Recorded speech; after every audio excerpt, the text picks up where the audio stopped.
నువ్వు నూరుతున్నప్పుడు బయట తోటి సమట నువ్వు తుడుచుకున్నప్పుడు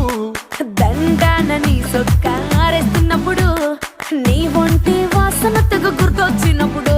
రెండు చేతులెత్తి జుట్టు ముడిసినప్పుడు జెండు కత్తుకొని పడుకున్నప్పుడు అలసిపోయి నువ్వు ఆవలించినప్పుడు వచ్చుండై ఫీలింగ్స్ వచ్చి వచ్చి చంపేస్తుండ